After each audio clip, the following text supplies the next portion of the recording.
afternoon. Thank you all for coming. Thank you to the panelists for coming. I'm Uli Baer. I'm Vice Provost here for Faculty Arts, Humanities, and Diversity.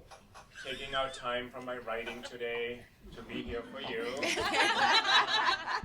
this distinguished panel, I will be very brief in introducing the panel, then they will talk a little bit, and then I really think we could have questions from the audience. This is meant to be proactive, this is meant to be concrete.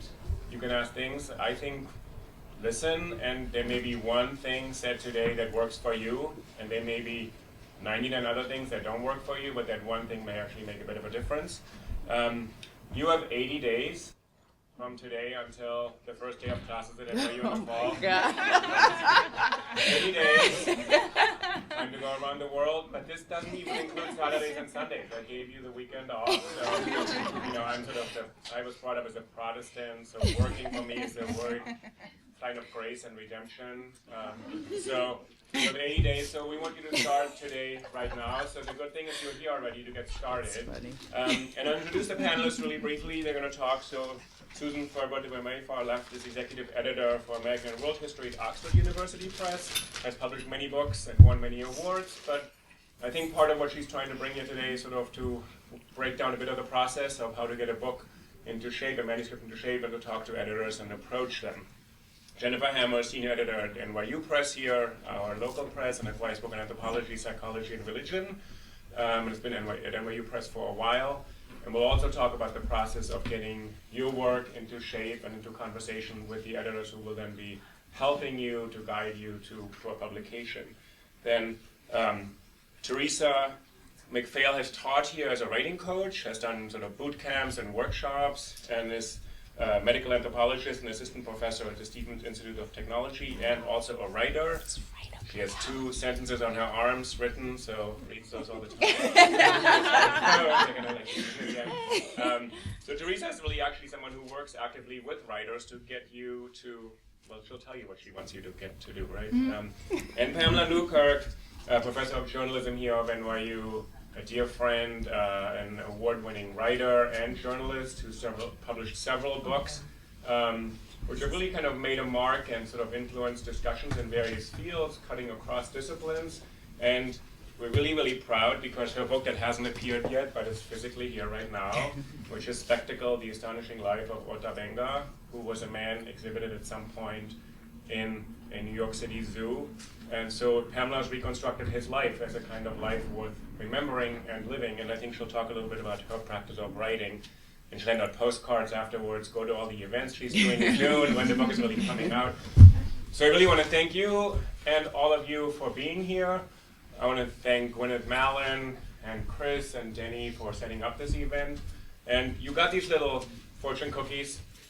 Here's your piece of advice for writing, because one piece may work for you. And if you don't like your piece and you think, I would never do this makes no sense to me, trade it with somebody else afterwards and say, what did you get? They're all different.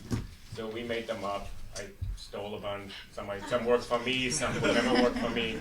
So we just thought it would be the way to get you started. So I don't know, maybe Susan, do you want to start us out and we'll go this way? I think probably from the other end, because they're going to speak about writing. Pamela, okay, then that's fine. Thank you. Okay, I'll begin. Good afternoon, everyone. It's wonderful to be here for my dear friend, who I can never say no to. Oh, I shouldn't have told him that. Oh, God. I knew that. And you take full advantage. Yes. Anyway, so I was asked to give you some concrete tips that work for me, and they may or may not work for you, but I'll just share how I've managed to finish 4 books over the past 10 to 12 years. I think one of the main things, especially as you head into summer, is to set, as like right now, start to set your weekly and monthly deadlines. Like, so what do you plan to accomplish over the summer? And then from week to week, like, are you looking at a chapter, a first page, or whatever it is, but set like a realistic deadline.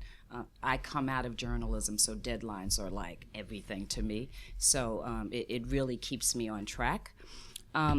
Also set realistic daily writing times. A lot of people who don't keep regular hours like academics, right? Like we leave NYU or we leave wherever we teach, and then we're out in the world, and we let a lot of things kind of come at us. But what works for me is I set daily work hours, and for me it was 9 to 5. And like you, I allow myself weekends off. So from Monday to Friday. I don't allow myself, just them. Me, myself, no. Oh, I did. Not until like the last 6 months of finishing the book. I worked like 7 days a week, 18 hours a day. But I'm just saying, over time, that's not sustainable, at least for human beings like me. So I set like regular office hours, and I don't let anything get in the way of that. A way to do that worked for me was finding a place where I can work where no one can find me. I mean, no one. Not my kids, not my husband, my friends. I am gone, off the planet, writing.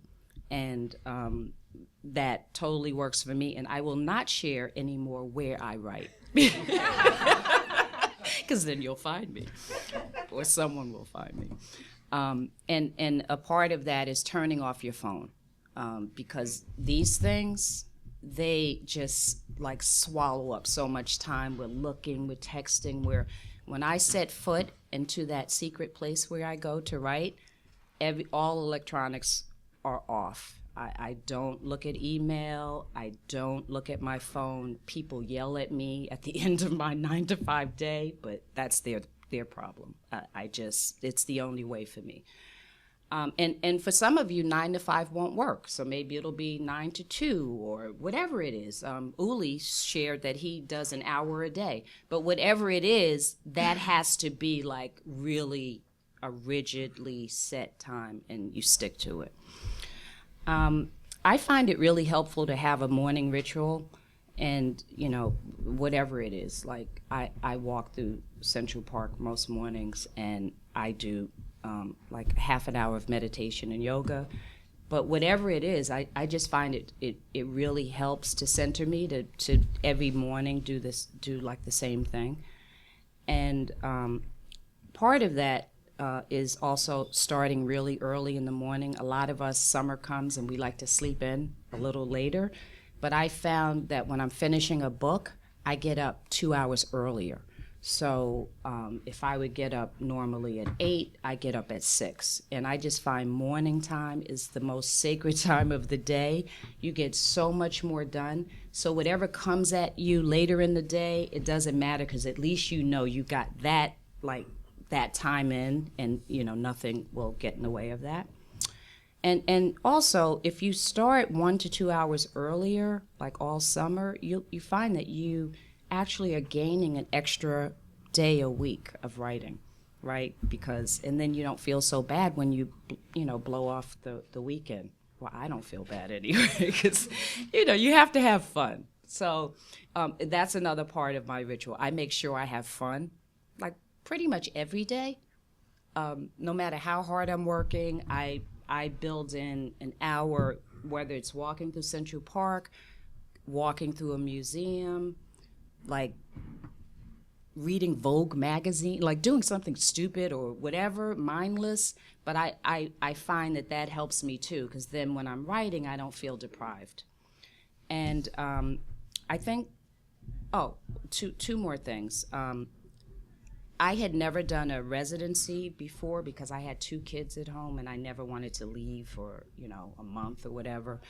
But with both kids out of the house, I was able to do 2 residencies that nothing I've ever done has been like that residency, because it really frees you up from just thinking about the things we think about, like laundry and whatever, cooking dinner and whatever.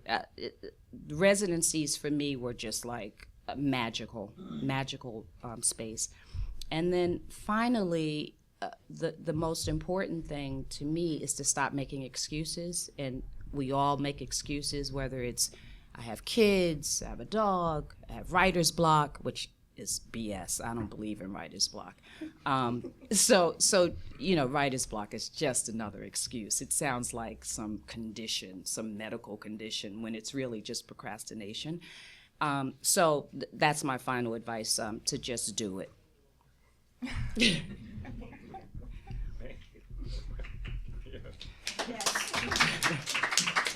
Well, here are the results. So, 2 out of several more. Well, I'm sorry that Pamela went first because she stole most of my thunder. But I'm going to take it in a little bit of a direction. I think the most important thing, so I've coached, probably hundreds of dissertation writers now. I write a column for the Chronicle of Higher Ed on writing advice, and we're just about to start a new series on how to write for popular audiences, so look out for that.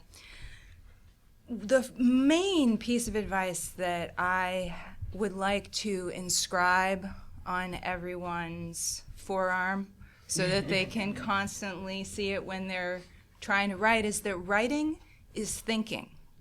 Thinking doesn't come before writing. And I think that a lot of the struggle that especially novice writers have is that they're going to get a moment of inspiration, or that they need to write after they think, that they need to spend all this time thinking, and then they're going to come up with that brilliant structure. They're going to work out that problem that they're having, or they're going to finally make the connection that they want to make. You're not going to make it off the page. Almost never. Writing is a form of thinking, especially in the drafting stage, especially when you don't have something down yet. The act of writing helps your brain to do those things much more efficiently.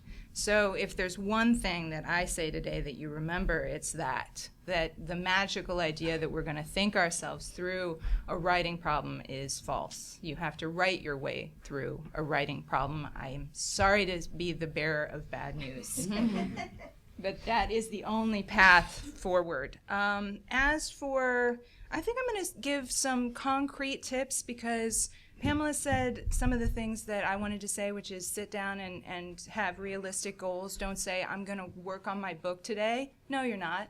You're going to work on a section of something. The idea that you're working on your book doesn't help your brain to want to sit down and do it. It's kind of terrifying to say, I'm going to sit down and work on a book today. My God, who wants to do that? Nobody. And then, same, have writing times. Know when they are. I tell graduate students especially to have one of those big, massive mommy calendars and to write out their schedule, everything that they have to do, find the blocks that they can write, put them in the calendar, and they become non-negotiable. Somebody wants to go out to coffee? No. Someone wants to go out to a drink? No. That's your non-negotiable writing time. It's for you. It's so that you can be more productive. So let me give you a few tips if you're stuck. If you are stuck, reverse outline. It's old school. Print out whatever you have, especially if you're working on a discrete chunk, and in the margins, note what you're doing in each paragraph. And you will quickly see if you have several paragraphs in a row where you're not really making any arguments, you're not sure what they're there, you're not sure what they're doing. Reverse outlining is a really good way to do something productive in those moments where you just cannot do anymore. That you've gotten to a point where you are just thinking, where am I going next? Reverse outline is a great, great, great tool. Coggle. I don't know if any of you have heard of Coggle. It is an idea mapping software. It's free. It's online. For those of you who are visual thinkers, and in the beginning stages of a big project, I cannot recommend Coggle enough. It allows you to make linkages. It draws you a literal map. It helps you get everything that you have in your head out, and so that you can see which pieces of your argument are essential and what's out in the middle of nowhere and maybe isn't part of the project at all. So Coggle, check it out. And I guess I will finish with saying that when you sit down to write, don't do anything else. Don't edit. Don't revise, although revising is part of the writing process, and so is editing at a point. But especially when you're in the new phases of a writing project, don't research. Have that time be your writing time. So have an hour where you are putting new words on the page. You're not shuffling old words. You're not stopping in the middle of a sentence to look up that citation. You're not. And have the writing hour be the writing hour, not the rapturous research hour, not the over-revising hour. It's the actual writing hour. And constantly be asking yourself, what's the story I'm telling? We get so complex because we're academics, and the subjects that we work on are so important to us, and they're so complex and deep sometimes. But at the end of the day, I don't care what you're writing, there's a story you're telling. So go back and ask yourself, what is the story I'm telling in this piece? What is it? And often that will help you focus your writing, and if you're lost, it will help bring you back to where you need to be. So I think I'll end there. Thank you.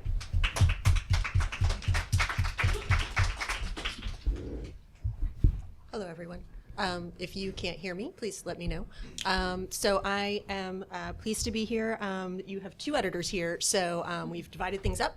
And I'm going to talk a little bit about framing, making sure that your project is sort of cohering, is taking shape, and then when you feel like you're ready to approach a publisher, how you find publishers that you think might be right for you.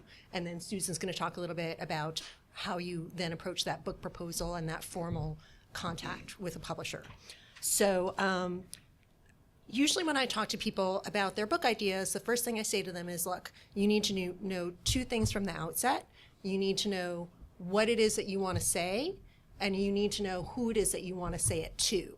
And I think that a lot of people forget that second part.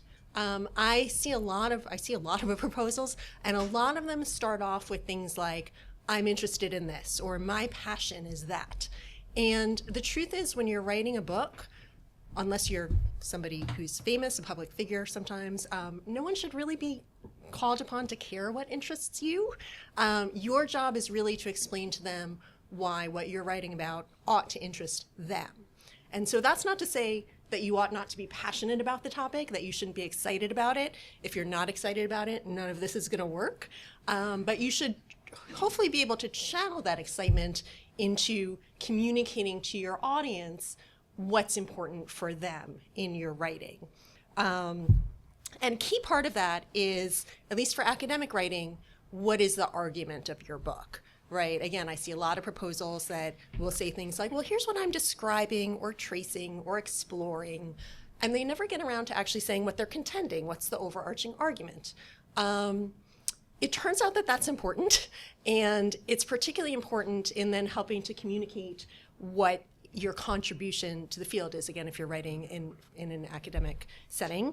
And it's also important in terms of structure, right? In terms of once you have that argument set out, how is each chapter reaching back to help to support in development? Sometimes work that's especially transitioning from a dissertation has got some stuff in there that's maybe tangential, maybe stuff that an advisor wanted put in, or you know, is important to you but doesn't actually fit in with the cohesive nature of the project. Those, by the way, are things to spin off into articles. But you really want to make sure that for a book that has a unified, cohesive feel, that each chapter has some relevance to the argument that you've said that you're setting out to explore in the introduction to the book. Once you feel like you've got that, like you know what you're saying, like the manuscript is in pretty good shape, and we can talk about some writing style issues hopefully a little bit later on, and you're ready to approach a publisher, it's important to find the publisher who's right for your book. There's a lot of really good publishers out there. There's a lot of different kinds of publishers out there. Again, if you're writing in an academic setting, chances are you're going to be looking, especially if it's your first book, at a university press. Right, this can become important for your tenure process later on. It's important to know that at an early stage, and to know which presses may be valued by the department that you find yourself in. Presses tend to specialize, right? So even within a discipline. So It's good to figure out who does your kind of thing, both because they're more apt to be interested in it, but also because they're more apt to provide a good home for that work. Their marketing channels will be set up to promote your book. So ways to do that, one of the easiest ways is just to look on your bookshelf, look at the spines, look at who published all of the books that you've been hoarding for the past several years. Those are likely to be the presses that will be good first shots for you to approach. You can also do keyword searches on like Amazon.com or Barnes & Noble and sort of similarly see what similar books come up and who published them. And then once you're ready to find us, even before the book proposal, if you want to, I think if you try to reach out to an editor, you'll find out that we're busy. We're as everybody else is. We're overworked. But our job is actually to talk to you and to acquire books and to find out what's going on out there. So don't be afraid to make that contact. You can find us sometimes at conferences. You can send us an email. Again, that's once you really, don't say, oh, I'm just reaching out. I'm not really sure what I'm doing yet. But, once you've got something pretty concrete, that might be a time to reach out or to say, hey, I know that this conference is coming up. Does this sound like something that's up your alley? Is it maybe an opportunity for us to get together? And maybe I'll stop there and turn over to book proposals. Well, first I just want to say thank you for having me back. It's wonderful to be downtown at the Humanities Initiative again. I was thinking after this extremely long and seemingly never-ending winter, how tempting it would be, it is, for me to be outside. So thank you all for coming, because I recognize being inside on a day like today is really tough. I like these fortune cookie ideas, and of course the traditional way of reading the fortune cookie ends with something. So mine says, write outlines and detailed notes the way you write your actual work. Take it seriously and keep them handy. In bed. Which is where I do most of my writing, in fact. So it was so appropriate for me to get that one. Thank you. And having something about outlines and detailed notes certainly fits well into talking about proposals, which I feel, I was saying earlier today, I think I could do this in my sleep. And yet no matter how many times I do it, I think it still is really helpful. And there's a reason after you've produced however many pages you've written, and if you're starting with a dissertation that you're revising, you may already have 436 pages and say, why should I write anything else for any publisher? Well, my office is a total fire trap, and people remind me of this daily. So you want to give publishers a bite-sized piece of information about you and your work. And that's the reason to do the proposal. I think of it in my very Victorian way as your calling card to a publisher. You're asking, may I come and approach you? May I meet you? Can we go further with this? And I think that that's a really important goal. I also think at the beginning of the summer, it's a really good thing to start with. I think Jennifer would probably share by despair at the month of August into September, when literally like 75% of the work done during the course of the year comes in like a 6-week period, and I feel like I'm going to tear my hair out. But proposals done early in the summer are very well received. And I think they're also a good way of placing your project and sort of, thinking in a very constructive and concrete way about what it is that you're writing and who you're writing it for, as Jennifer was talking about. I have a handout, which I failed to actually hand out before starting to speak, but I hope everybody will take one, about tips for book proposals. I put this together years ago. I've read many other editors' versions of this. They are different ones out there on different websites from different publishers. They are pretty much all the same, so don't think this one is better than any other. It's just one easy, handy-dandy way to have 2 pages in terms of what the key elements of a proposal are.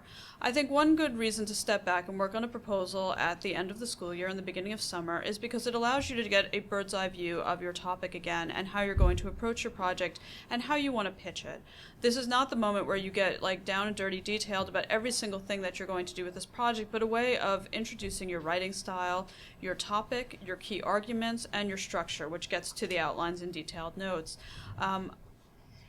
If there's a day that I get to the point where I don't think that reading proposals is fun, I should leave my job, because this is where the new stuff comes. It's always new and fresh and bright and interesting when you're reading something new in proposal form.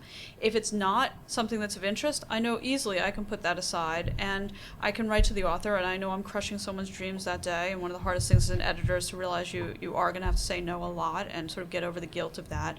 But it is a way for you to introduce your topic in a way that you get that first approach, and that's really exciting. I think cover letters should not be forgotten any more than they should be forgotten with job advertisements. You want to introduce yourself to an editor. Dear Jennifer Hammer, NYU Press. Dear Susan Ferber at Oxford University Press. You want to find the right person at the right place, and if you're sending more than one out, please get us our names and our institutions right. You give away everything if you get these things mixed up and wrong, and we begin to worry about your detail orientation, and we are detail-oriented people. You're going to tell us who you are and where you are with the project. There is no shame in being a first-time author. In fact, it's wonderful being a first-time author. I probably have a list that's comprised of at least half first-time authors every year. I know that those are the most cutting-edge projects in terms of archival work that I usually get to see, and the most concentrated time that someone's ever going to put into a writing project. There will be other ones, they will take a long time, but there'll never be a period of time that will be quite like that dissertation phase and getting to actually spend the time, working in a wholly concentrated way on that project.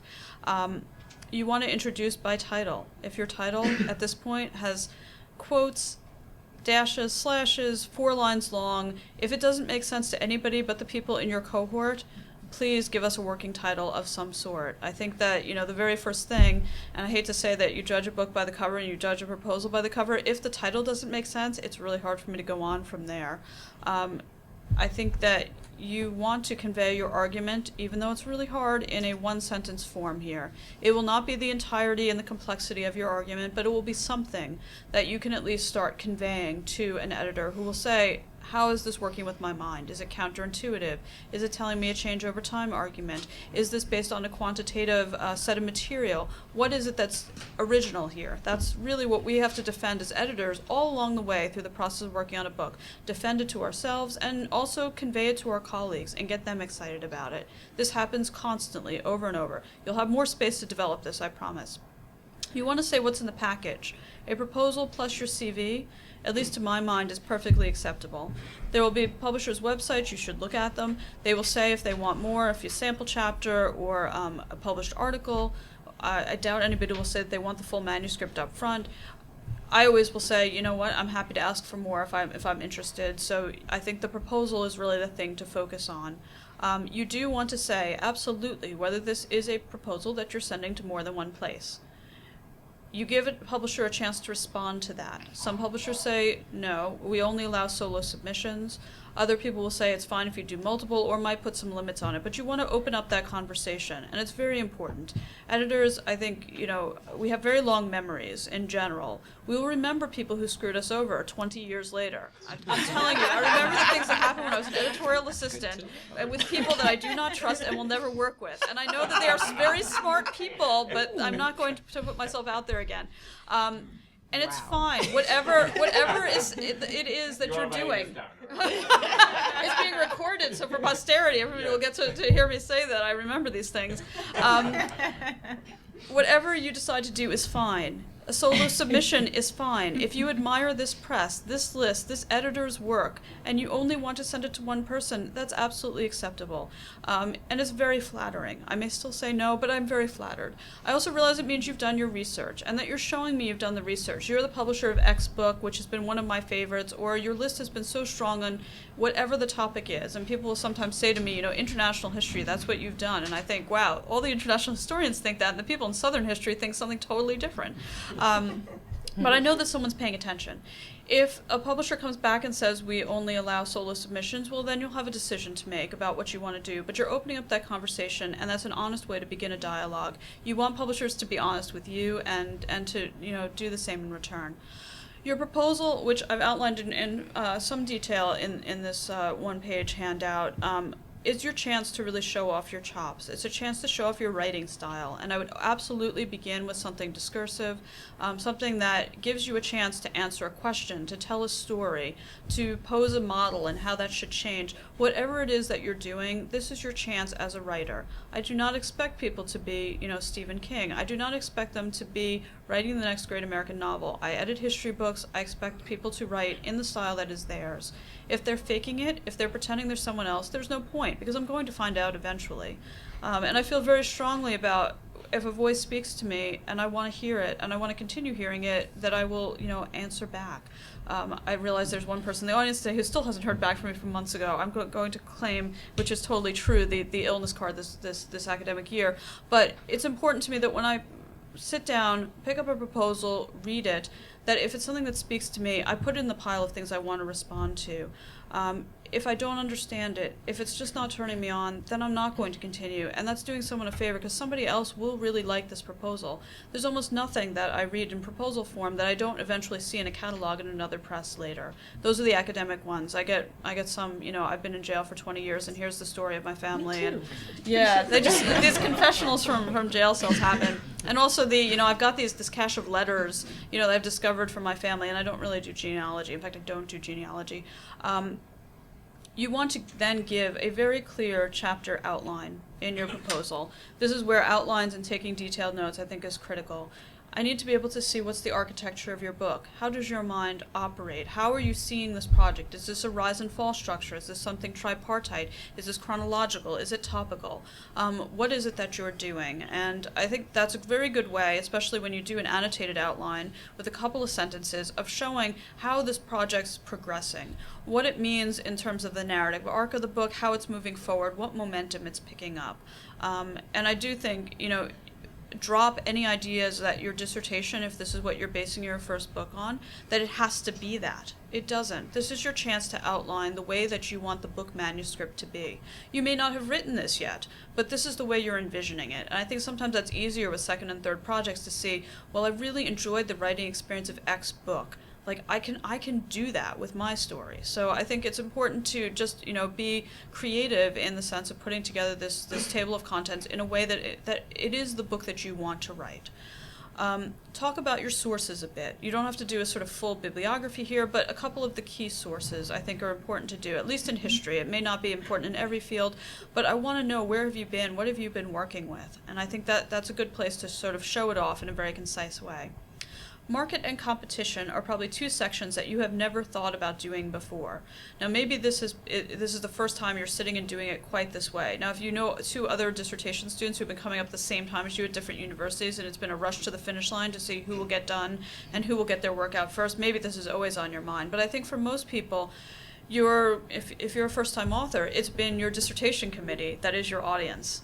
Well, guess what? They're all going to get free books from you, so they're not going to buy your book. Who's going to sit down and buy this? Who is your core audience? If your core is scholars in your field, that's fine. You want to outline what those subfields are that are most promising for your project. And it may be one, it may be more than one, but this is a place to talk about this.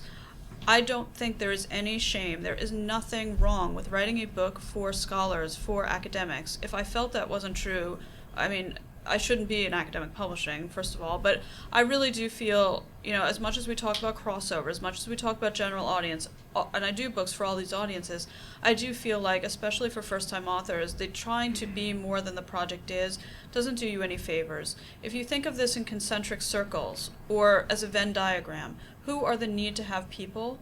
It may be one big group. If you do the U.S. Civil War, it's going to be one big group. If you do other things, you may put these together and find who's at the center. Those are the people who are going to actually buy your book. That's who to think about as your first audience. You may have other audiences. You can talk about those in the proposal. In terms of competition, you should put 3 or 4 books here. If any of them is not in English, I would make that your 4th book.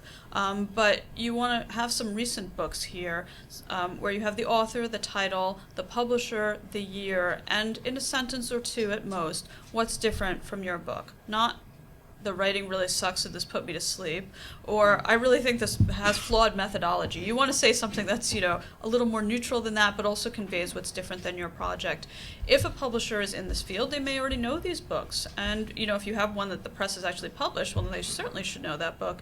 This is a chance for you to sort of say where your book would fit if it were on a physical bookshelf. And I know that many of us think in terms of going to databases and looking things up and downloading ebooks, but if you were to go into the library, what would be on the left and the right of this book?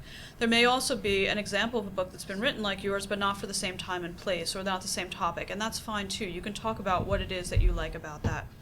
Finally, nuts and bolts, and I do call it nuts and bolts in my tips for proposals. You don't have to call it that. In fact, I always know when someone's been to one of my talks when I sort of see nuts and bolts. What is the length of this? This is really important for publishers. Word count. What is it with text, notes, and bibliography? When someone says it's X number of words of text plus back matter, I gotta know what the whole thing is because it's gonna be in the book. And we think about this hard because we're always thinking about profiling as editors. Does it need to have graphs, tables, maps, illustrations, other bells and whistles, other things that may be important to your project? You should let us know.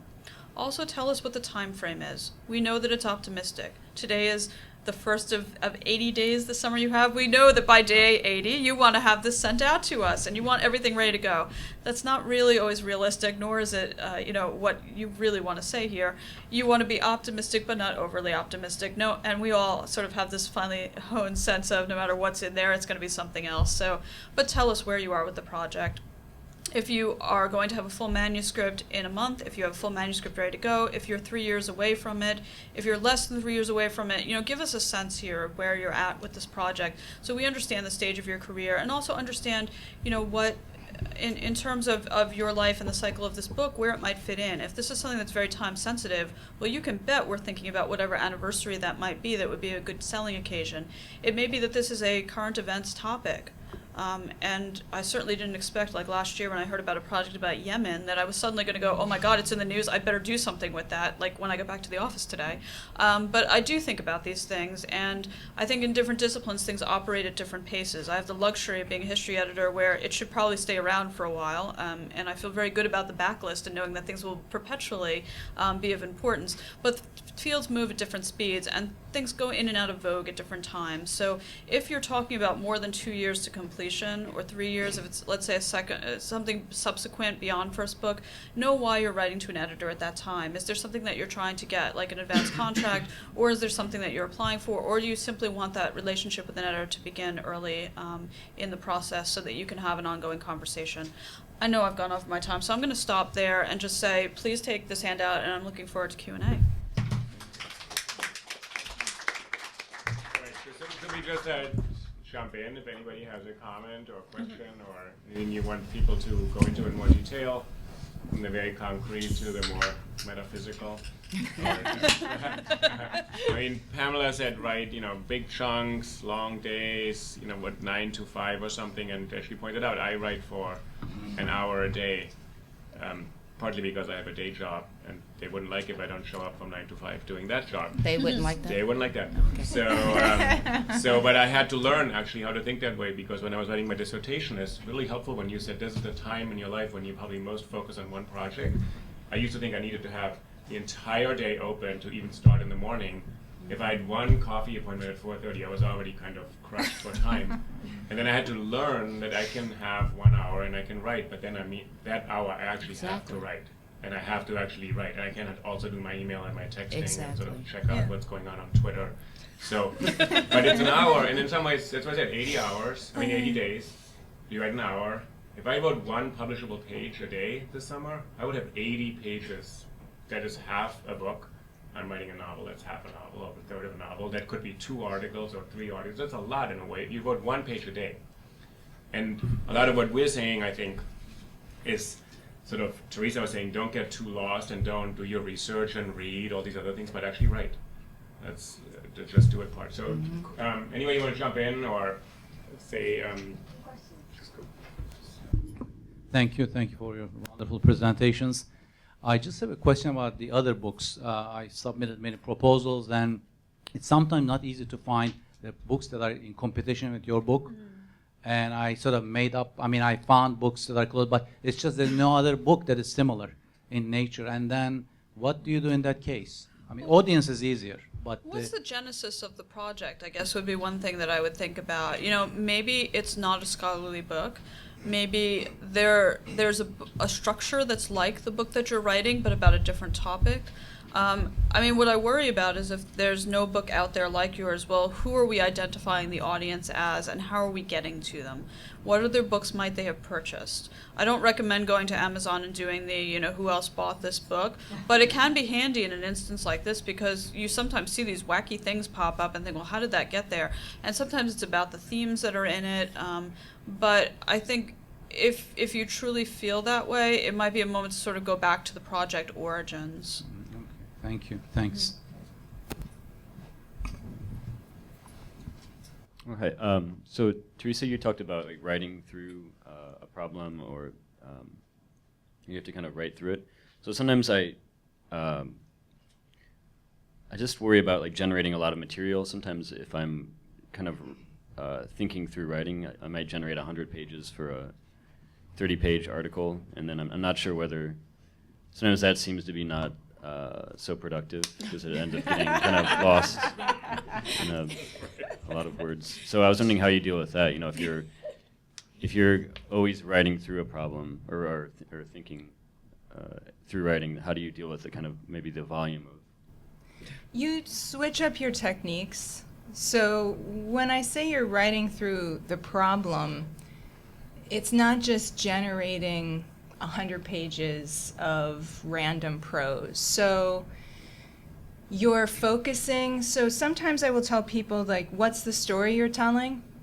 Put that at the top of a sheet of paper and write that out, as if you're telling it to writing a letter to your intelligent aunt. What is this section that I'm writing? What is it about? What needs to happen? And what are the main components of that?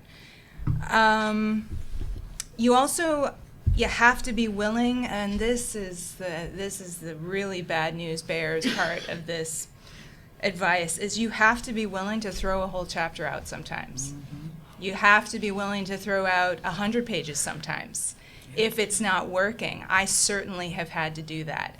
But you also have to know that that's not wasted writing, because all of that wrong alley has made you realize that this is actually the path that you need to go on.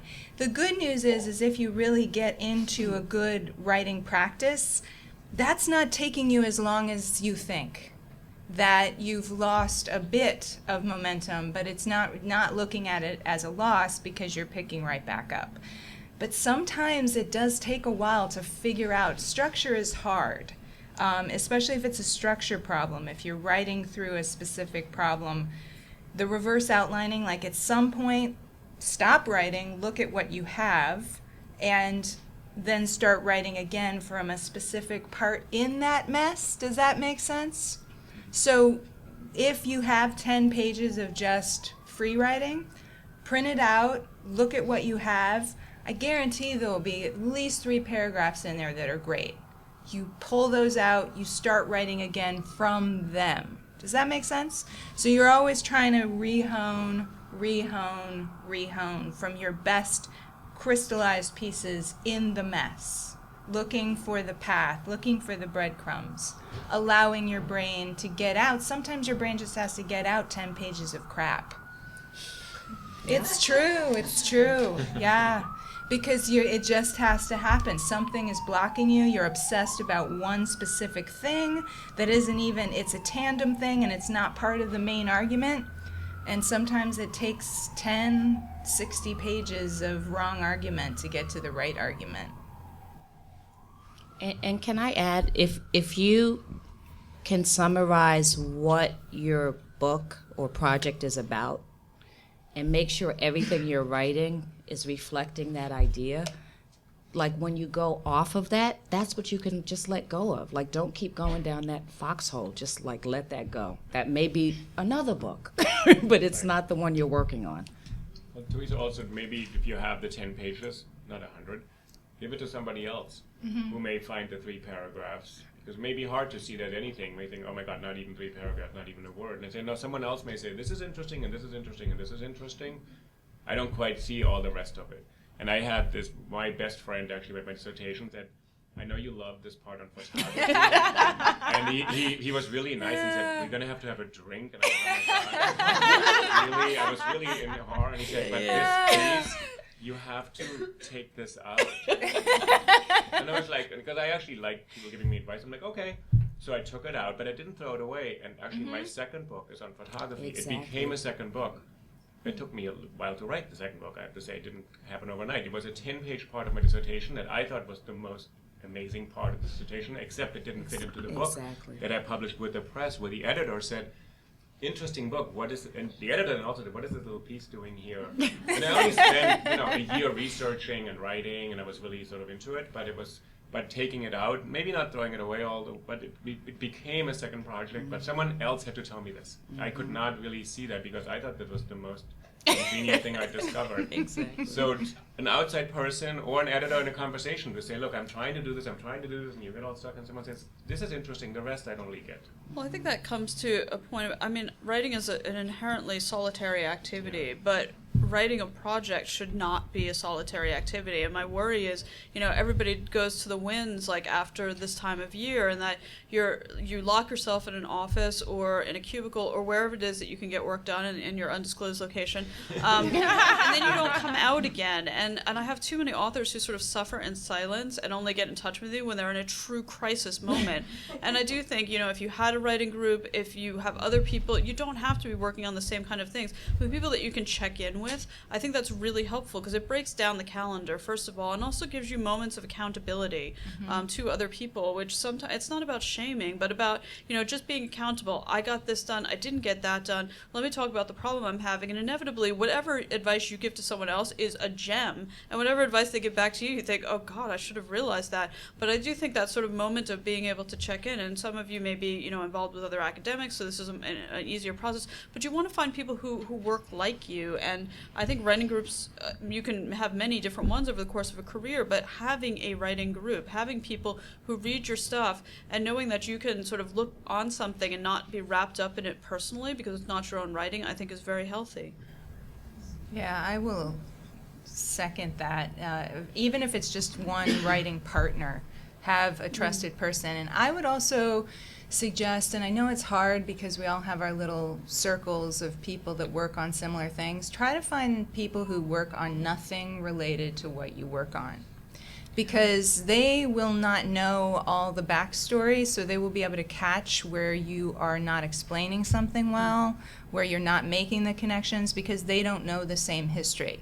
So if you're a sociologist, find a historian to read your work, and vice versa. Try to find someone outside of your discipline and your interest, because they will have completely fresh eyes and will be an intelligent reader, which is your model reader. That's who you want to be interested in your work, is someone who you need to show this is why this is exciting and important. And they will be able to do exactly what Uli was saying. They will be able to spot the gaps and say, well, this is interesting, but it doesn't make sense to me.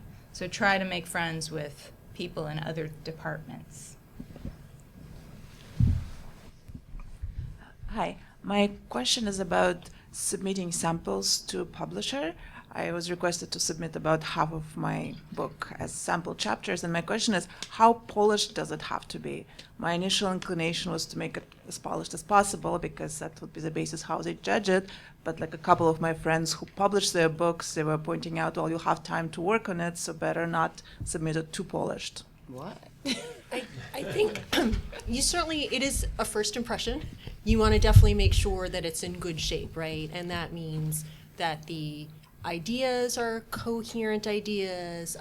Actually, grammar matters too. If I read something and I'm like, is this person a native English speaker? I'm not sure. That's a red flag for me. That says to me that's going to be a lot of editing involved. You want to make sure that it feels good, but that doesn't necessarily mean that it needs to be perfect, or that you're not incorporating, oh, I'm doing this research over the summer, I'm doing some additional interviews, I'm going to incorporate this in, or I'm visiting this archive. It doesn't need to be perfect, but it needs to show itself off well, is I guess what I would look for. That it's not something where I look and say, oh, this is kind of half put together. It needs to make a good impression and give a pretty solid sense as to where the ideas are headed, but it doesn't necessarily need to be perfect. I think different presses will vary a little bit on that, but that would be my response.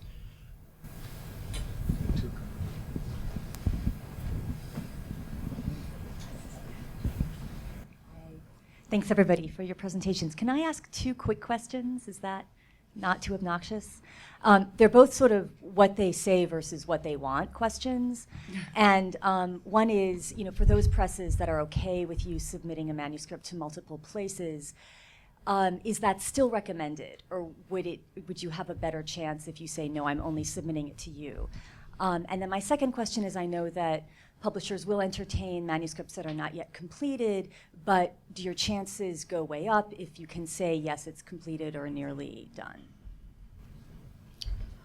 I'll I'll do the second one first. to me, it's not the it's completed versus it's not completed. It's how promising the idea is and how good a fit it is with what I do, how excited I am about it. I work with plenty of people who are, especially on subsequent projects, who are in relatively early phases of actually writing, that they might do a proposal, that we might sign that project on proposal. I breathe sometimes a huge sigh of relief when I'm signing some of these projects, because I realize how many things I have on my desk that are like, they have to be done now, and I've got to be editing them now. And I know that when I look at the longer horizon, it's great to have others that are in their development phase and later on. For first books, I do look at full manuscript, and I feel very strongly about that. The question about your chances going up or not with multiple versus solo submission, that's not usually a decision that I have to make. I have to say, if someone's submitting to 5 places, that worries me a little. I just think we're all going after the same kinds of outside scholarly readers.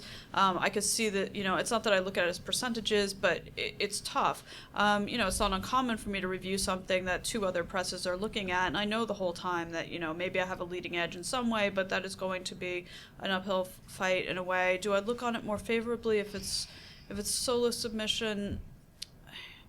It's really all about the project and the idea. I wish I could say that this is all quantitative and that I could sort of make, statistical analyses of the ways that I make decisions, but so much of being an editor is doing things on gut.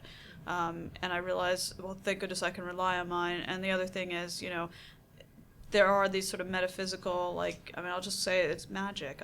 There's like a whole bunch of things that come together with projects where you think, my gosh, this all just worked out so well. And finding this author working on this topic, it happening at this time, the press bringing it out, what might be happening in the news cycle or current events.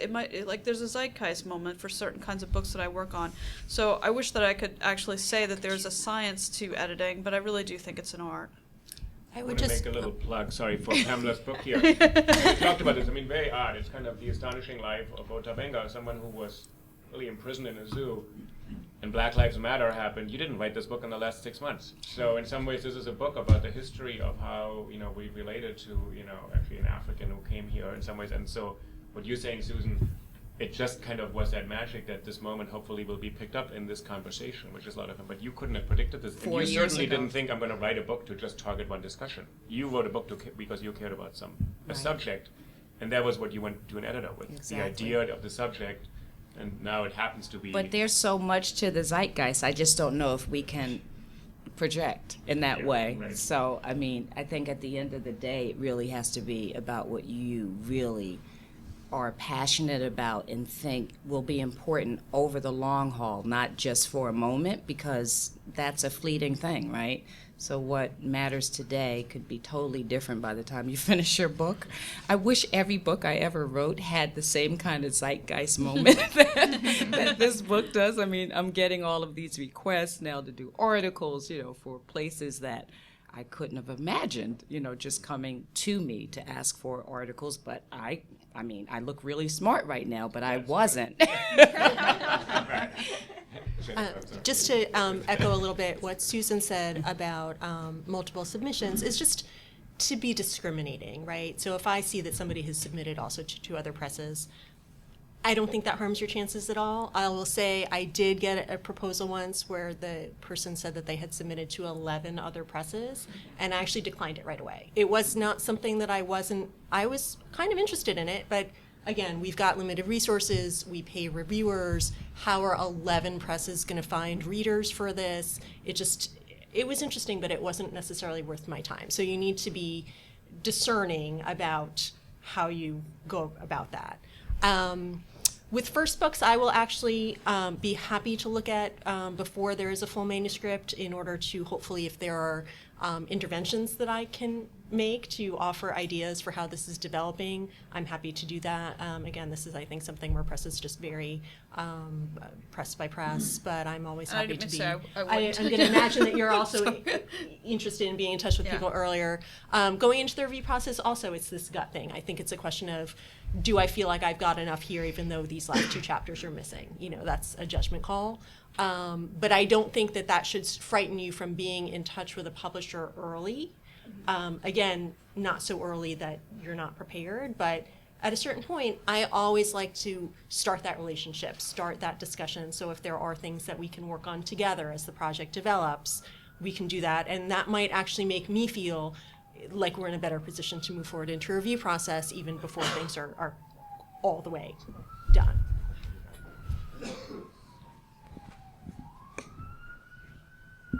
Thanks very much. I'm trying to figure out now at the stage where sort of coming out of the dissertation after a year, and the very helpful session that we had last fall was very useful in sort of thinking through how to, step back from it, reapproach it, and then take it to another direction for publication. So I'm wondering now, as if there's an article that's out from the dissertation that's under review, going to be published, maybe a chapter of that, as I'm now crafting or like about to start to craft a proposal that may not right away go to an editor, but like trying to really kickstart the process. I'm actually curious about, like, wait a minute, can I now not really use most of that material? I need to really think about how to, I'm curious about how to sort of think about what's going to be published in the journal versus what I can take from my dissertation and like use for the larger book project. First of all, you do not have to limit out that stuff and say that you will not use it in any way in the dissertation. If you're a first-time author, you're building a CV, this is the development of your academic career. You will have to do very specific things for articles, especially in response to journal editors, where they may ask you to frame things in particular ways, and you're trying to do something very concise in a very small amount of space. You're disconnecting this from a larger project. Now, you will not drop this article or this chapter that will be in an edited volume back into the dissertation in the same way. There will be things that will, be connective tissue from the previous chapter and into the next one. You will not have to describe the entire project in a concise way the way you will have to do in the article. I would stop at 2, though. I mean, honestly, what you don't want to do is be publishing so much that you're giving away the project, and people say, well, why do I need to read the whole book? These important pieces are already out there. If there are journals that you're submitting to, make sure they're the top ones that you can get into. Don't simply go for mediocre or just having it out there. I don't think that does you any favors.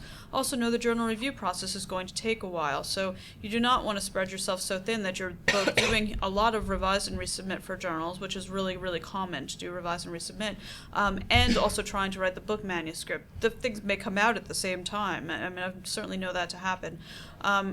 If it is a collection, you want to make sure that it's something that is moving forward with the press. I realize people get very optimistic when they do conferences and sort of put things together, and then 6 years later they're submitting it to a press. If it's people that you trust and you like as volume editors, scholars that you want to be involved with and they're giving you feedback, then that's an optimal way of doing these things. But you do not want to have so much out there that the journals, which any major university library will also have, or these books, that people will then say, well, what do we need to have? This whole table of contents looks like all those things that are out there, and your copyright page will have all of these copyright credit lines, and once that exceeds the half-page mark, you realize that it all looks like it's been done in another way. But as building blocks, I do think it's valuable and important, and I certainly would never block those things. You'll have to get permission from those places to have it in your book, but people won't charge you for your own work. Yeah, I would just follow that by saying, as Susan said, we very much encourage you to be building your career, to be publishing. You are actually more attractive to us as an author if we see that you're being active, that we see that you're an up-and-comer, that you're actually beginning to build a platform for yourself, for your work.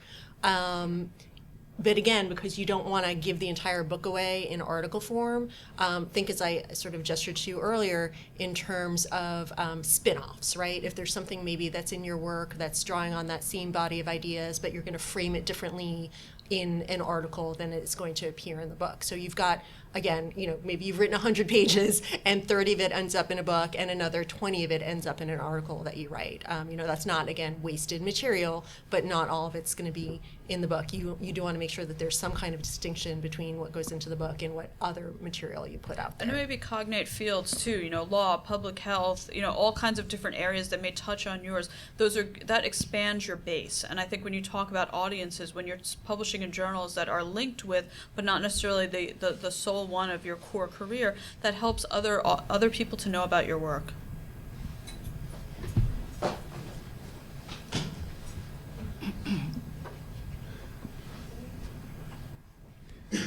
I had a question for Pamela. I was intrigued by your 9 to 5 writing schedule, and I was just wondering how you kind of structure that time and what kind of tasks you set upon. What kind of tasks you use. What's that? Is there lunch? Well, like, what's a goal, or what are some goals you would have for yourself at that time, and how do you organize your time, I guess? Yeah, the way I organize, I literally set 9 to 5 when I do. That means I've had a big breakfast. I've already exercised. I don't do lunch dates. I'm crazy. Because it's the only way I know how to do it. Like, people are always like, oh, how did you get it done? It's like, that's how you get it done. It's like, I don't, if I knew another way, like if I knew I could like have lunch dates, hang out with my friends, wake up later, I would do that. But for me, the only way that works is, so how I do it is I go to my secret place. I'm there at 9 because they open at 9, and I have a little room there, a little writer's room, and I'm basically there until they kick me out at 5. I have like little nuts and little things that I sneak in, and sometimes I go for a walk, like I'll go have a cup of coffee, or if I'm starving, I'll go get something. But I usually like bring like little snacks or fruit or whatever, and that's how I do it. But that time includes revision, or is it strictly writing? Well, it depends on the day. Oh, okay. So when I say have daily goals and weekly goals, like my daily goal that day may be to go back on chapter 1 and like polish it up, or it may be to write chapter 5, or it may be whatever it is. That's what I do that day, and I try not to do something else. Do you outline all these goals in advance? In my head, I don't write it down. Yeah, but every day, like I'm obsessed with one thing that I want to get done, and that's what I work on that day. Or it could be like a weekly goal, like I know, like this week I want to finish that chapter. Because if I think, someone had said, if you think in terms of a whole book, that's paralyzing. But I could think of a chunk, like a piece, a particular piece that I want to finish that week, and that's what I'll do. Does that help? Sure. Yeah.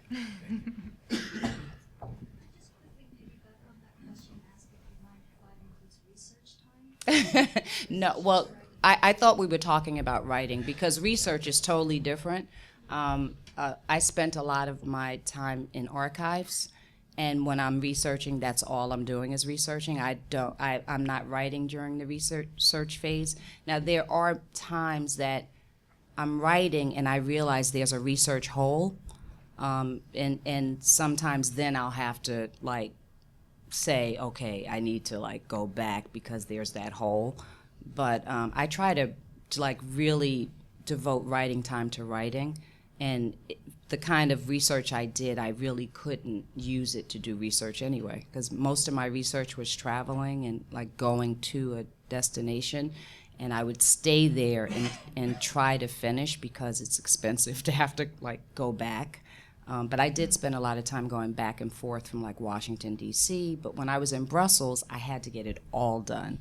Or when I'm in, when you travel long distances, so I go deep into research mode when I'm doing research. But we were talking about writing, yeah.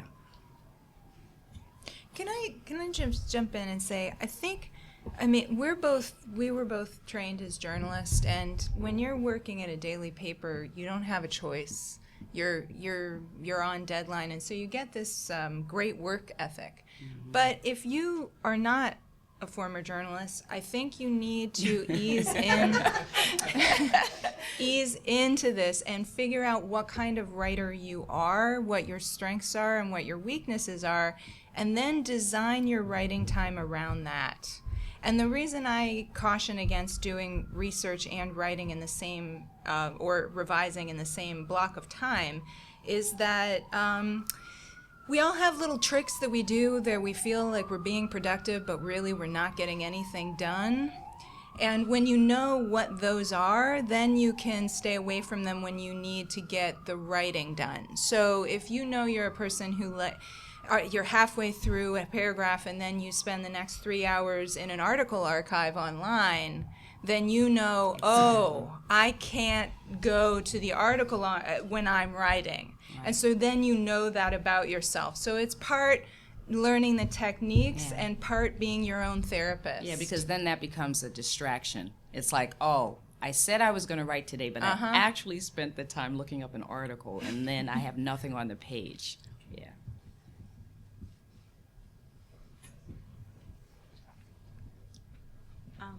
I have a question regarding of like being stuck and what to do to get out of it. I mean, how useful it is to work on several types of, like an article in a book, or like chapter 1 and chapter 5, kind of like, okay, I'm stuck on chapter 1, I don't know how to do it, so let me now go on chapter 5, maybe have progress there, or is it just more better to kind of like, until chapter 5 is done, I will never. Are like, you asking? I'm asking both. Like, what like do you for think? Me, that would never work. Like I can't work on. I have colleagues who work on 3 books at one time, and to me, like that would make me crazy. And then it's also a way of running away from what the task before you. And if that's really what you're working on, like I'm about commitment, and if that is the thing that is the important thing, then don't allow yourself to be distracted. I mean, that's just me, to be distracted by something else, because that sounds a little bit like another excuse for not moving ahead. I was also going to say, I know that I'm not a writing coach, but I have an author who's sitting in London right now, and I was just thinking about him and how he had a dissertation already written, has now spent maybe 4 or 5 years more working on this, to the point where I think he's been driving himself crazy. Mm-hmm. And he keeps saying to me, chapter 1's a problem, chapter 1's a problem. And I did say to him, 2 years ago, move on, do not keep looking at chapter 1. Like, this is the time to, like, let it go to somebody else. Like, work on other things. If you're finding yourself just stuck and going in circles and getting frustrated, I do think it's really helpful to have at least one other thing that's not actually procrastination but also needs to get done. I definitely have authors who try to work on multiple books at once. I'm not really sure how they do it, but then I think, oh my god, I'm working on how many dozens of projects at once? And like my to-do list is like all over the place, and like I do get things done some days when I'm like, oh well, that wasn't at all on the to-do list, but I really needed to get that done, and like this morning something moved up onto the list that wasn't even there before. And I think about this all the time. None of us can be complete monotaskers as hard as we try, but if working on one thing, all you're doing is driving yourself crazy, you need to let that one go. There's probably a reason. You can figure out what the whole psychological cause is another time, but like move on to where you get something done. And I think that getting something done while you have time is really what this is all about today. I mean, this session is not happening right before grading midterms, and there's a reason. Yeah, and I mean, it's learning when, yeah, you want to make sure that you are setting goals and meeting them, but also being flexible with yourself. And I think that's a really hard thing to do, is being a taskmaster, but at the same time not allowing yourself to be inflexible with those goals that you've set, because some tasks are harder than others. And I have been writing for 20 years, and I still am very bad at realizing which parts of a new project are going to cause me the most pain. So if I don't have flexible goals for my writing tasks, when I hit one of those things that is unexpectedly difficult, it's going to throw me and I will drive myself insane. So it's knowing that you need to meet certain goals, but then being able to backtrack and switch. I do work on multiple projects at the same time. It helps me. It cross-fertilizes. But not everyone can do that. So learning what kind of a writer you are, learn what kind of writer you are, and then build a comfortable, realistic, flexible system for yourself. But not too flexible.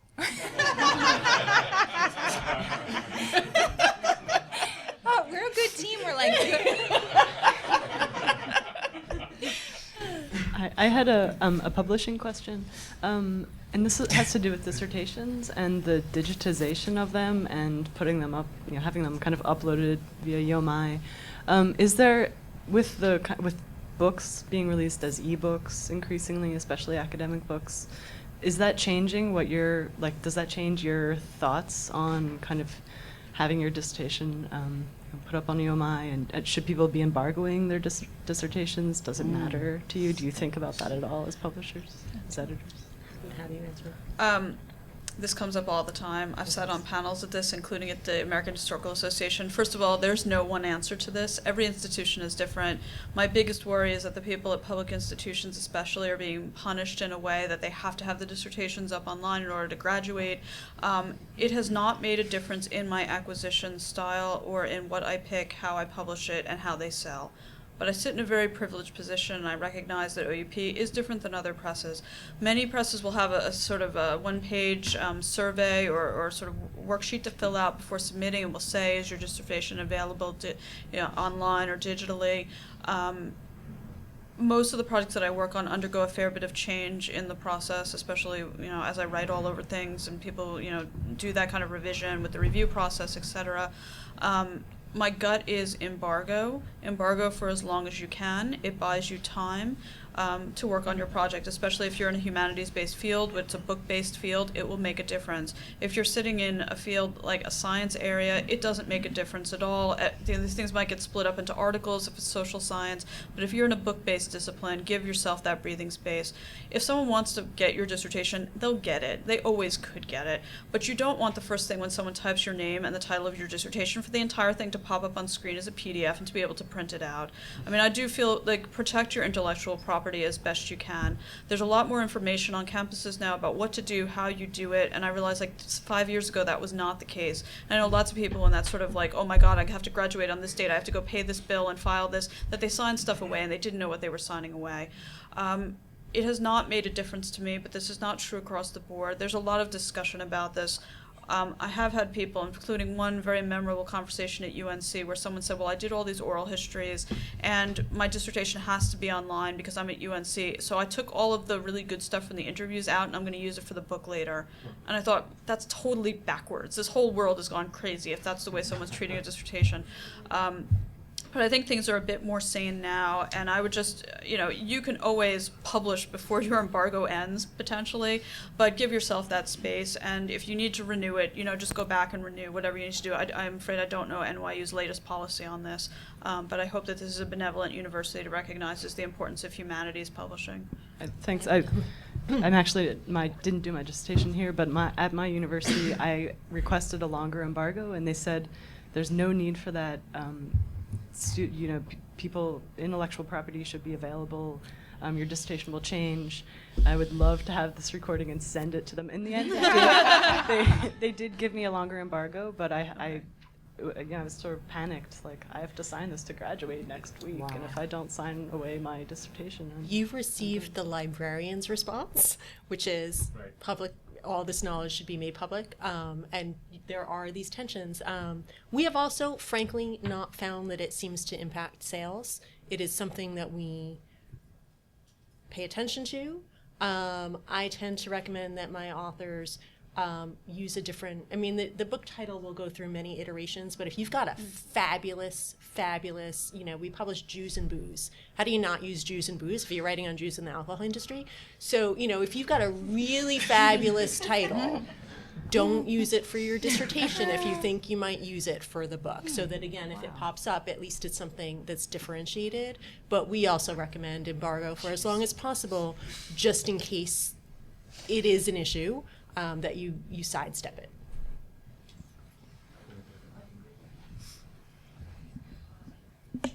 Somebody over here? I actually have it. Oh, you already asked. Can I ask a really Can you use the mic? Oh, sorry. Can you, what was the name of the thing that I think you mentioned called Coggle? Or Coggle. Is that C-O-G? C-O-G-G-L-E, Okay. Coggle. All right. Okay, thank you. I did want to ask you that question. Thank you. You might have spoken to this a little bit, but what's the balance between not bothering an editor that may be having your work and but also knowing, respecting that your work is important and you want to. I have one of my graduate students, and he was telling me his process with someone at UNC Press every Monday. he contacts them every Monday without fail. How's it going? Even if even if it's nothing to say, but he's just to be persistent. And I told him he needed to do that because my own experience with UNC was things languished for a long time before they sort of got on track. So that was his answer to it. Wow. From I'm an sort of administrative perspective, it doesn't sound like a good idea. Maybe the editors love this, but every Monday makes you seem like on a personal level, there's something about that doesn't seem reasonable, and maybe there has to be a way something isn't quite working, that maybe, and then it'll come across totally in the wrong way. Like you're insane and pestering somebody, versus saying, you're not, because it'd be like, in some ways you're saying you're not getting a response, is that because you're putting it on the editor. So I think the editors can tell us that I'm totally wrong and every Monday is a good idea. No, Yeah. it's not. Well, first of all, I think that there was a problem pointed out, which is that they're not getting a response from that publisher, right? So that person is actually trying to solve a problem that really shouldn't exist. You certainly want to give an editor enough time to respond to you. Every once in a while you send an initial query and actually something goes awry and it gets lost. And so you want to give a respectful amount of time, and then you can follow up and say, hey, did you get this? That's fine. But you don't want to call. First of all, you never want to call. If you don't already have a relationship with an editor, please don't call us. Email, write us. As I said before, we're happy to hear from you, but we actually juggle 1,000 different things every day, and we just can't take phone calls from people who are just wondering if we might possibly be interested in their work. But if you are already in a relationship with an editor and they become unresponsive, I'm not going to say, if it's working for your guy, that's terrific, but as a general course of action, it would make us crazy. And this it's may be a not good Southern idea. thing and their hospitality with every Monday being okay, but we're New Yorkers and this is not so okay. I mean, I recognize I'm not on top of my work at all times. I also recognize if someone is like in touch that much, they're probably highly, highly needy. I know one person, I was not the editor for this book, who said you need to check in with me every Monday if you don't get 1,000 words from me or whatever the number was, because I have this illness and like somebody's probably come and like taken me, and I was like, okay, that's where I stop. Like this is not happening this way. And I heard this story and thought this is not an editorial relationship that I can be in. And I'm in a lot of editorial relationships simultaneously. I mean, just like the idea of being in any kind of monogamous editorial relationship is just ridiculous in our jobs. Like we have so many things going on at once, and our first responsibilities are to the people that we're actually contracted to, and like we're polygamists too. So we've got lots of these contracts going on, and like the things that marketing is housing us for that are in the seasonal catalog, like they do come above like the new proposals that I'd like to be reading, and like I don't even want to talk about my coffee table at home full of proposals that I like desperately want to sit down there and just work on a Saturday. But I also like realize the people who have manuscripts in that we owe something, that we have a contractual arrangement for, that they come first. And I also think there's a sort of this is slightly different than what you're describing, but the people who come around at every conference and like just want to hang out that I'm not friends with, but that think somehow by like being in my orbit like all the time that will make me like definitely look at their project and like want to take it one day. There's a sort of fine line of like neediness and like sort of being friendly, and I don't know where to draw that line exactly, but everybody feels this slightly differently. But in every Monday arrangement, I mean Mondays are hard enough. I feel like every Monday is not a good idea. That's funny. Kind of related to that, speaking of conferences and the conference orbit, how advisable is it to approach an editor at a conference? Is it better to do that, or is it better to just send a query in writing? I think it's probably more effective to send a query in writing, especially, I'm just thinking about the major conferences I go to, the American Academy of Religion, for example, and I'm sure this is the same for you at the history meetings. I literally will have more than 20 meetings a day. The idea that you're going to find me where if I have 5 minutes, I'm finding the ladies' room, frankly. But, you might find me there, and if you do, I'm happy to chat with you. But if you're counting on that to be your entree, it may not work out. It might work out at a smaller meeting, maybe at one of the less high stress conferences. But even then, I get emails in advance, maybe 6 weeks, 4 weeks in advance of a conference that says, hey, I've got this project. If you're interested, I'm going to be at at this conference. And if I think that there's something there, then I'll write back and say, yes, let's set an appointment so that I know that we're going to connect. I'm a very appointment-driven person, so, if someone writes to me in advance and I can accommodate, then I at least try to have 1 or 2 meetings with first-time authors at major conference, I won't say major conferences. The AHA is different. I mean, the AAR is bigger than the AHA, but if it's 5,000 up, in terms of attendance, it's a really bad place, to try to find me. And it's also like the most stressful week of the year. I realize there's no way to do everything that needs to get done. On the other hand, I go to like 13 meetings a year, and most of them are not that size. And the ones that have, let's say, 300, 500 people, I'm definitely there at the table, sometimes taking orders, having conversations with people. Like people might come by and be able to, ask me if an idea sounds interesting. But if I get a note in advance, especially with like a short description of the project in the text of the email, I'll definitely look at that. If it's not my cup of tea, I'll write back and say that. Otherwise, I might say, come by at 2 to 2:30. Do not, if you're at a conference, go by and sort of say, chapter 1 does this and chapter 2 does this. Let me tell you about my whole project when you haven't had, interest in advance. If you say, I'm running a project on X, would you be interested in such and such? That gives us a chance to say yes or no, or tell me more, or send me more.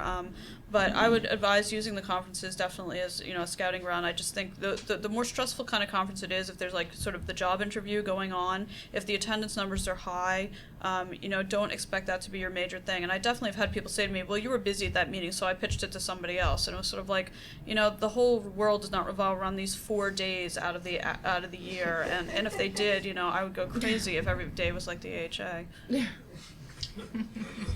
I think we think we're gonna bring this to a close and have maybe all of you can give us one piece of wisdom or something like that. And then the intention of these fortune cookies was for you to. The whole point is take the advice that works for you. As people pointed out, Theresa pointed out, you may be a different kind of writer. You may want to have 3 projects at once, and it makes you happy. You come from a big family. You have lots of work. That is me. Exactly. I mean, Pamela and I are really dear friends, but the thought of being in a room from 9 to 5 and writing nonstop, it's just I can't do it. And I'm knocking on wood, and I'm doing other things that work for me. I'm holding on to those. They're my daily rituals. I'm very obsessed with them, but they're totally different. Yeah. So I think make something work. Secondly, when you're writing a book, you're learning how to write a book if you're a first-time author. And you have these people here who've been encouraging you to talk to them how to structure it, how to do it. Need someone to, and my advice would be get somebody else to talk to, but don't give them 100 pages at a time. Right. Yeah, and I was really referring to books that were under contract too. So it's different to throw yourself at something where there's a contract and a commitment than it is to be in this room and you don't know if anyone but you is interested. So, so there's that caveat. Yeah, but so for a book proposal, I would still be probably kind of military-like as well. But that's a shorter time, and I would, so if your summer plan is to have a really good book proposal based on the information you just got, that could be like a way to really focus. But I just think focusing is really important. I guess you got that idea. I feel like we're good cop and bad cop up here. My little piece of advice actually is fascinating. It says, make sure you understand what you're writing. And my last piece of advice is the dirty secret is that often I don't have an argument for a long time while I'm writing. And my last piece of advice is be comfortable being uncomfortable. And often it doesn't feel good when you're writing, but that doesn't mean you're not on the right track. In fact, it probably means you are on the right track. But getting comfortable with that uncomfortable feeling that you're not quite sure what you're saying yet, of course not, because you haven't tried to say it yet. So that's my last bon mot. So one of the bees in my bonnet that I haven't gotten a chance to talk about has to do with writing style, and especially I think for first-time authors coming out of the academy, you tend to hide your voice under everybody else's voice, right? Oh, so-and-so said this, and so-and-so said that, and I agree with that one, and I disagree with that one, and readers come away not knowing what you've got to say. So just make sure that you really are emphasizing your authorial voice. Definitely use those other scholars' work, but use them to support your ideas, not for the sake of having somebody come away and say, oh, that's what Pamela, you want your readers to come away saying, I know what that person was setting out to communicate to me. I think I would have said something very similar, but instead I'll go to two writing things that will sound contradictory, but in fact go together. One is ABC, apply butt to chair. Sit there and do it. And the other is take walks. Seriously, all the psychological literature on actually walking and thinking it's important and it's true, and you'll have a bad back if you spend all your time sitting in a chair like I do. So, I would do those two things together and in moderation with the walking. Obviously, you don't want to spend your entire day on a treadmill not writing, but, getting some sense of different scene, of just letting your mind wander so that when you come back to the page and when you come back to the screen, you can just apply your butt to the chair and keep writing. Okay, you feel free to take another one of those cookies if you didn't like the first one, or if you need more advice. And then, so it's 80 days. So tomorrow that's what the Academy is created to do. So you don't have a summer off. Your summer is on. Good luck.